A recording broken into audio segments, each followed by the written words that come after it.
Hola amigos, ¿sabían que en el mundo moderno revisamos la hora un promedio de 110 veces al día?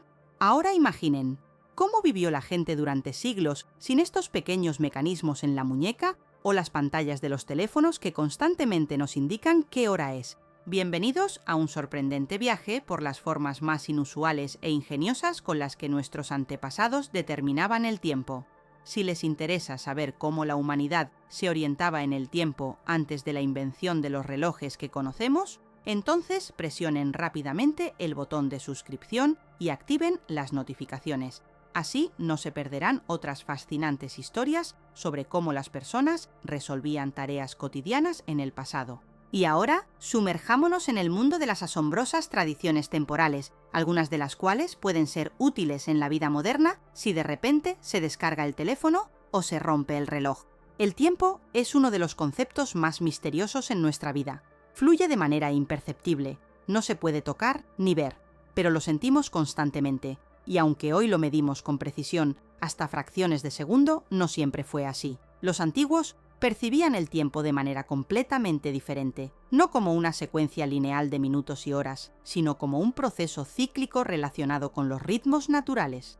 Para ellos, el tiempo estaba vinculado a la salida y puesta del sol, a las fases de la luna, a las estaciones del año y a los ciclos agrícolas. Y esta percepción formaba métodos especiales, a veces curiosos, de medir el tiempo, que hoy examinaremos.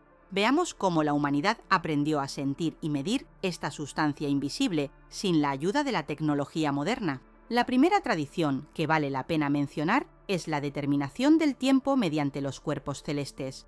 Este método es quizás el más antiguo. Incluso los habitantes de las cavernas notaron la naturaleza cíclica del movimiento del sol y la llegada de la oscuridad. Los arqueólogos encuentran evidencia de que hace 15.000 años las personas de la era glacial ya marcaban las fases de la luna haciendo muescas en placas de hueso.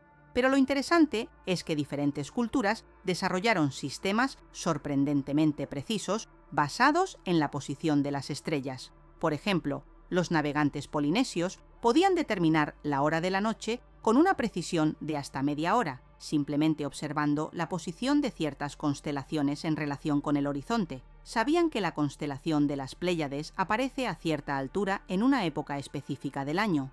Y los habitantes del norte usaban la estrella polar y la Osa Mayor como una gigantesca manecilla de un reloj celestial. Imaginen la situación. Están de pie en la orilla del océano, sin nadie alrededor, solo el sonido de las olas y el cielo estrellado sobre sus cabezas. Y precisamente por estas estrellas entienden con increíble precisión qué hora es y en qué dirección deben navegar. Sorprendente, pero funcionó durante siglos. Los antiguos mayas desarrollaron un calendario astronómico tan preciso que pudieron predecir eclipses solares con cientos de años de anticipación. Construyeron observatorios especiales donde los sacerdotes observaban el movimiento de las estrellas y planetas. En ciertos días, los rayos solares penetraban a través de estrechas aberturas en las paredes de los templos, iluminando solo símbolos específicos en las paredes, determinando así la época exacta del año y la aproximación de fechas agrícolas importantes. Y en el antiguo Egipto existía un instrumento especial, el merjet. Era un simple palo con una plomada que permitía al observador alinearse con la estrella polar y rastrear el movimiento de otras estrellas para determinar la hora durante la noche. Los astrónomos egipcios compilaron tablas especiales que indicaban qué estrellas se elevaban sobre el horizonte en determinados momentos del año y del día. Este dispositivo era tan preciso que permitía determinar la hora con un error de solo unos pocos minutos. Por supuesto, no podemos dejar de mencionar los relojes de sol, uno de los instrumentos de medición del tiempo más extendidos en la historia de la humanidad. Desde simples palos clavados en la tierra hasta las estructuras arquitectónicas más complejas, los relojes de sol evolucionaron a lo largo de milenios. En la antigua China existían los gnomones, postes altos especiales cuya sombra caía sobre un área marcada. Es interesante que los astrónomos chinos notaran que la longitud de la sombra al mediodía cambia según la estación, y usaban esto para determinar no solo la hora del día, sino también la época del año. Y en la antigua ciudad romana de Pompeya, los arqueólogos encontraron relojes de sol portátiles, pequeños dispositivos plegables que los romanos ricos llevaban consigo. Resulta que la idea de los gadgets portátiles existía hace 2000 años.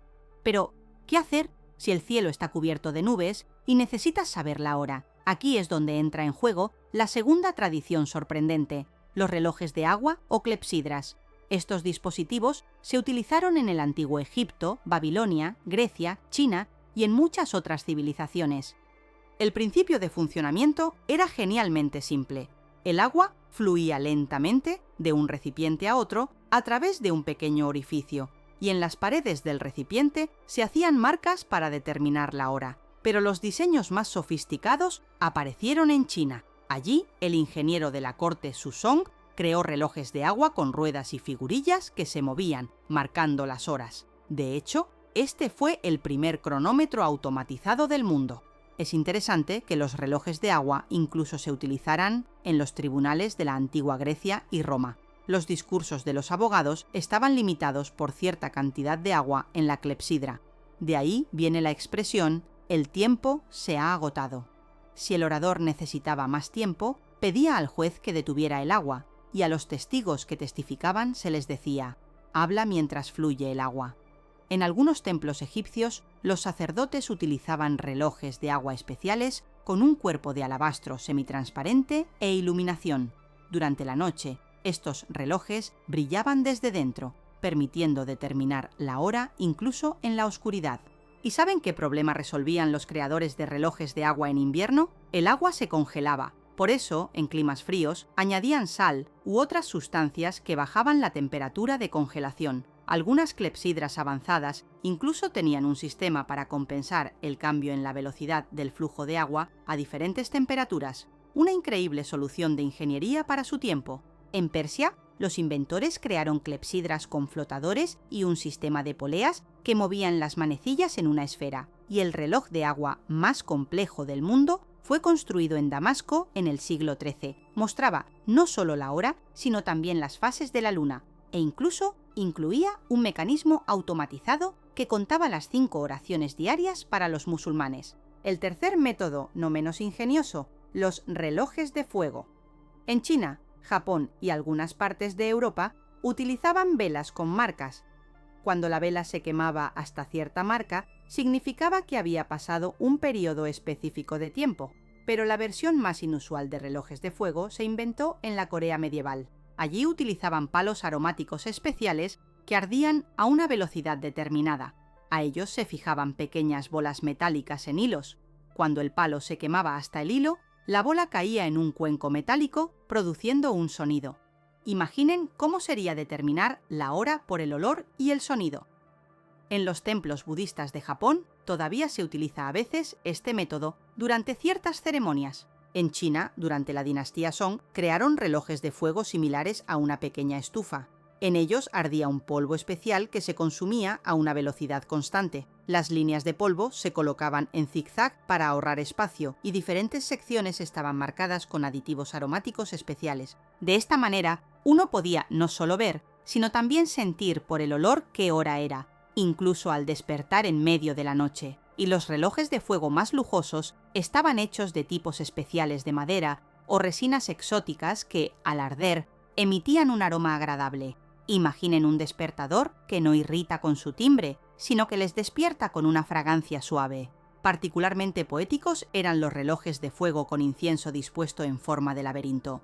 La llama se movía lentamente por este laberinto, y los monjes podían determinar la hora según en qué parte del patrón se encontraba el fuego. En algunas casas chinas utilizaban relojes de fuego con tintas especiales que cambiaban de color al calentarse, creando un patrón colorido que cambiaba con el tiempo. Y en el Tíbet, para rastrear periodos largos, por ejemplo, la duración de retiros religiosos, utilizaban palos aromáticos masivos que podían arder durante varias semanas o incluso meses. Los monjes sabían que cierta parte de dicho palo se quemaba exactamente en un día, y así medían periodos prolongados de tiempo. De esta forma, el tiempo literalmente se convertía en olor, humo y luz. La cuarta tradición para determinar el tiempo es el uso de relojes de arena. Todos hemos visto estas construcciones de vidrio simétricas con arena dentro, pero pocos saben que en los barcos de los marineros medievales, los relojes de arena eran el principal instrumento para medir el tiempo. Y no se usaba arena común, sino cáscara de huevo triturada o polvo de mármol, que no se compactaba por la humedad y se movía a la misma velocidad. Cada 4 horas, un marinero especial volteaba el reloj de arena y tocaba las campanas, una forma marítima especial de anunciar la hora. Es interesante que mantener guardia cerca del reloj de arena fuera una de las tareas más responsables en el barco. En algunas flotas, voltear intencionalmente el reloj en un momento inapropiado podía incluso ser castigado con la muerte. Después de todo, de la precisión en la determinación del tiempo dependía la determinación de la longitud y, en consecuencia, la posición del barco en el océano. ¿Y sabían que los relojes de arena fueron la única manera confiable de medir el tiempo en el mar hasta el siglo XVIII? Los relojes mecánicos de esa época se desajustaban debido al balanceo y la humedad, y la navegación precisa requería alta precisión. Pero lo más interesante es que diferentes tareas requerían diferentes relojes de arena. Para hervir huevos se usaban de 3 minutos, para sermones en la iglesia de 1 hora y para cambiar la guardia en el barco de 4 horas. En muchos barcos, incluso, había un armario especial donde se guardaban relojes de arena de diferentes duraciones. Y en algunas universidades europeas, los relojes de arena se usaban para medir el tiempo durante los exámenes. El profesor tenía un gran reloj de arena en su mesa, y cuando la arena se agotaba, el estudiante debía terminar su respuesta, sin importar lo brillante que fuera su exposición. Otro hecho curioso: en los hospitales medievales, los relojes de arena se utilizaban para medir el pulso de los pacientes.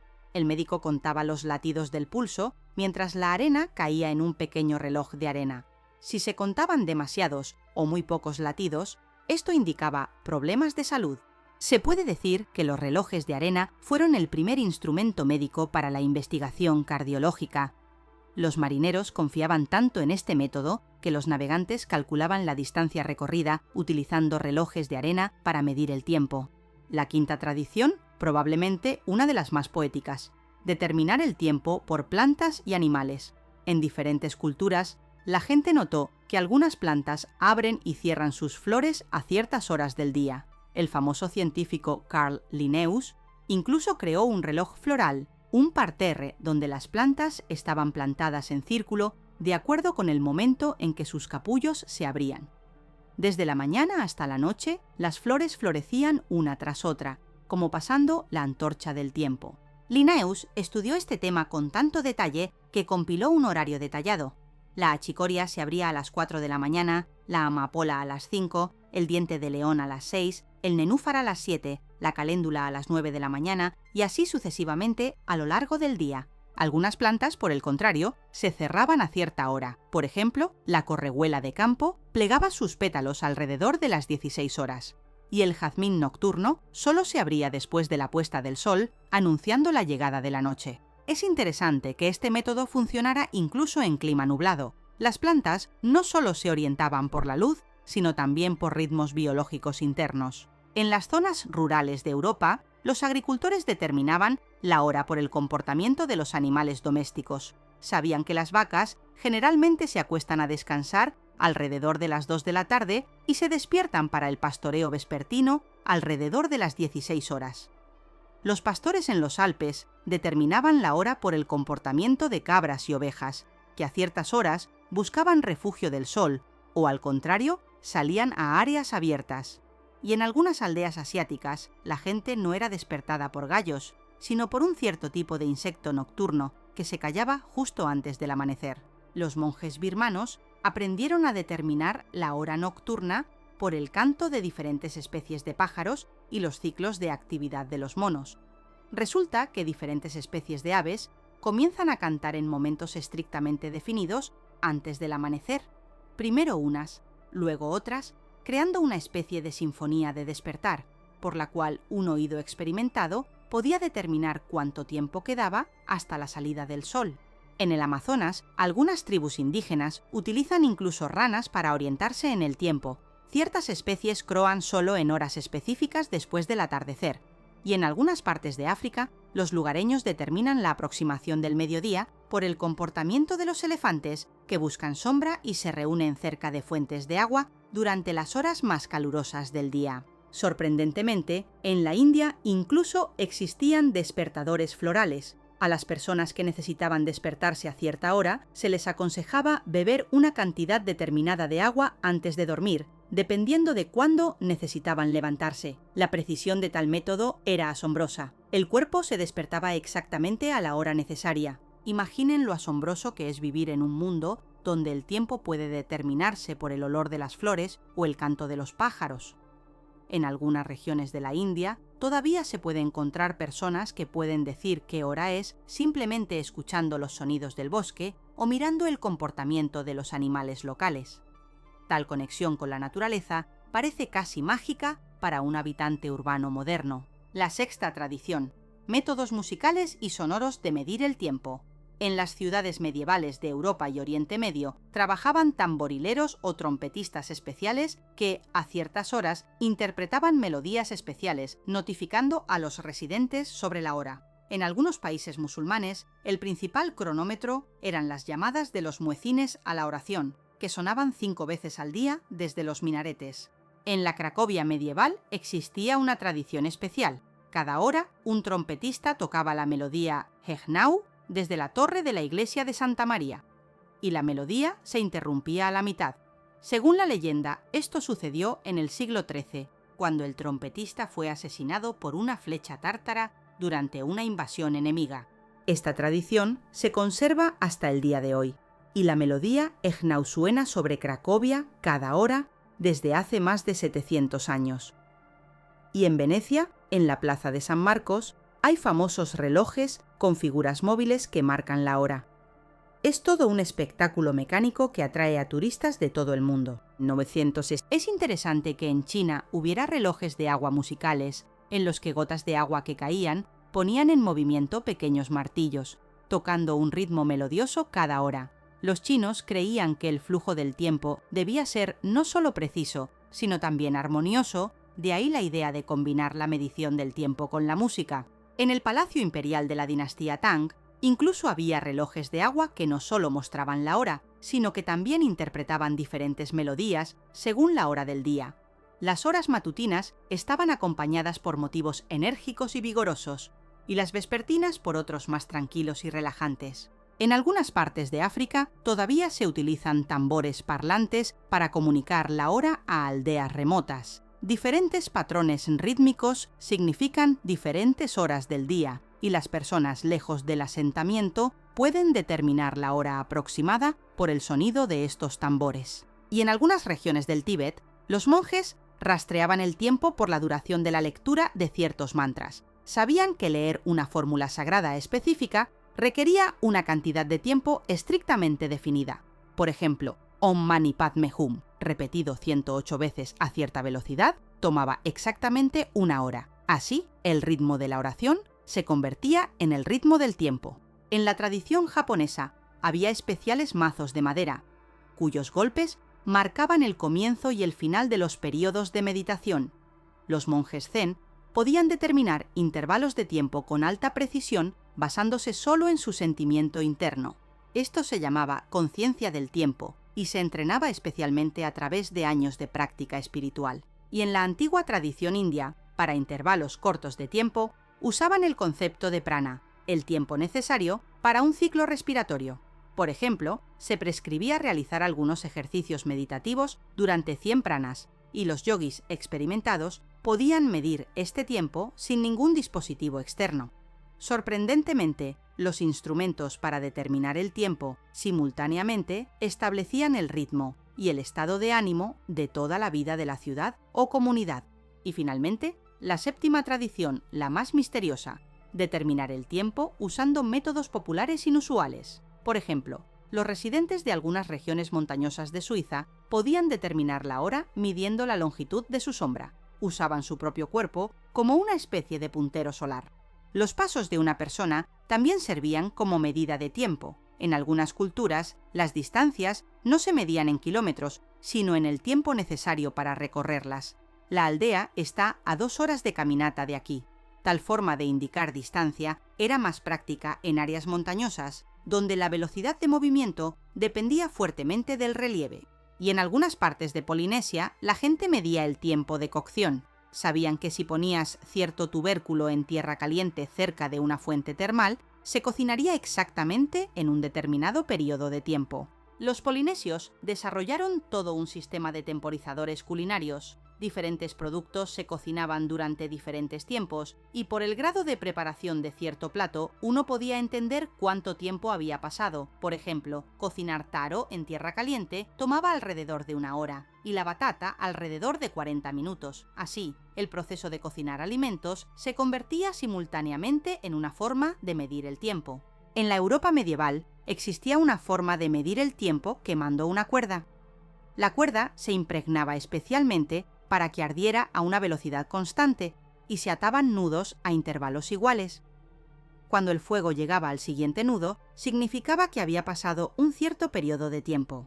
Estos relojes de cuerda eran especialmente populares entre los vigilantes nocturnos que necesitaban marcar el tiempo en la oscuridad, y en algunos monasterios usaban lámparas de aceite con marcas especiales en las paredes. Por el nivel de aceite, uno podía determinar cuánto tiempo había pasado desde que se encendió la lámpara. Pero quizás el método más inusual se usaba en algunas partes de la India y África. Allí medían el tiempo necesario para ordeñar una vaca o cocinar arroz.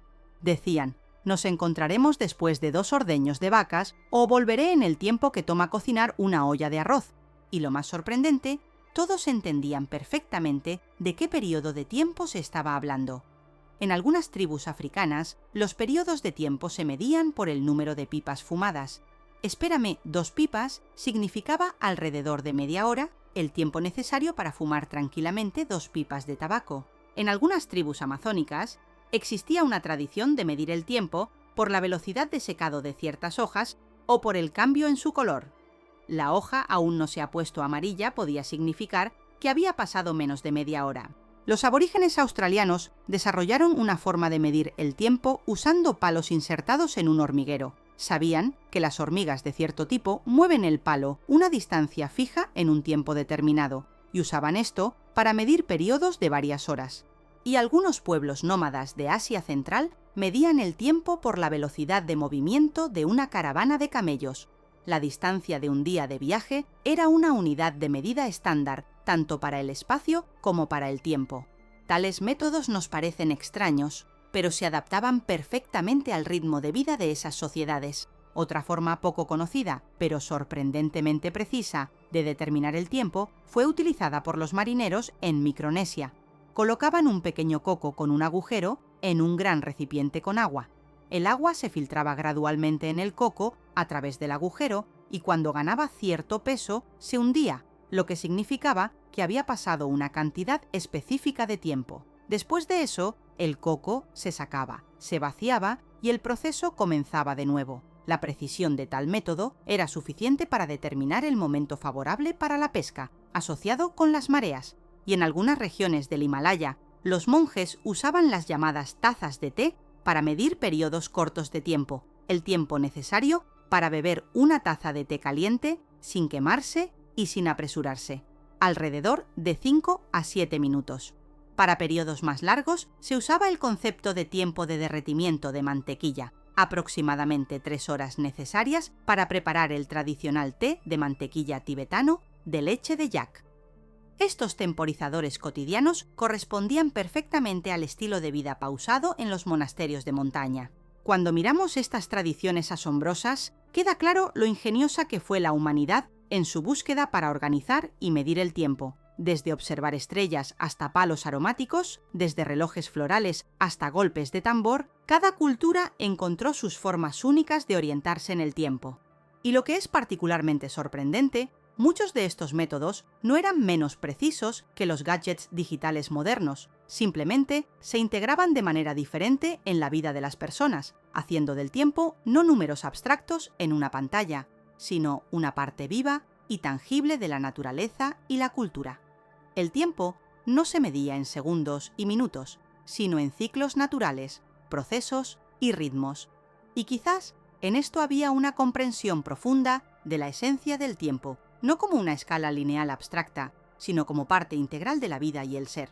Algunos psicólogos dicen que la percepción moderna del tiempo como un recurso que escapa constantemente, que necesita ser economizado gastado y no perdido, nos hace constantemente tensos y ansiosos. A diferencia de nuestros antepasados, que vivían en armonía con los ciclos naturales, nos hemos convertido en esclavos de relojes y calendarios. Tal vez deberíamos volver a veces a una percepción más natural del tiempo. Después de todo, cuando dejamos de mirar constantemente el reloj y simplemente nos sumergimos en el proceso, el tiempo adquiere una cualidad completamente diferente. Parece estirarse, volviéndose más lleno y profundo. Y ahora, una pregunta para ustedes. Si se encontraran sin reloj ni teléfono, ¿cuál de estas 7 formas de determinar el tiempo intentarían dominar primero? O tal vez tienen su propio método cuando entienden aproximadamente la hora sin mirar un reloj. Quizás han notado que su cuerpo mismo sabe cuándo es hora de despertar, o que sienten con precisión cuándo ha pasado aproximadamente una hora. Compartan en los comentarios sus pensamientos e historias sobre cómo se orientan en el tiempo cuando los dispositivos familiares no están disponibles. Si el video fue interesante e informativo para ustedes, no olviden darle like y compartirlo con amigos. Su apoyo nos ayuda a crear más contenido sobre las tradiciones sorprendentes y el conocimiento olvidado de nuestros antepasados. Y la próxima vez les contaremos sobre extraños métodos de navegación que se usaron antes de la invención de la brújula y el GPS. ¿Cómo encontraba la gente el camino a casa cuando no tenían ni mapa ni navegador? Lo aprenderán en nuestro próximo episodio. Recuerden, el tiempo no solo se mide por relojes, sino también por los momentos que vivimos. Cuiden su tiempo y llénenlo de significado. ¡Hasta pronto!